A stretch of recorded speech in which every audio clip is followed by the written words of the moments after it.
Гинга, джинка, род листопадных голосеменных реликтовых растений, класса гинговых, живое ископаемое. Гинга двулопастный, дерево высотой до 40 метров и диаметром ствола до 4,5 метров. Крона вначале пирамидальная, с возрастом разрастается.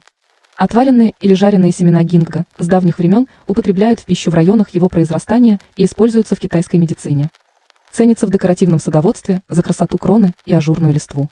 Часто используется в качестве солитера в ландшафтном дизайне. Axiplant.ru – маркетплейс для ландшафтного дизайна.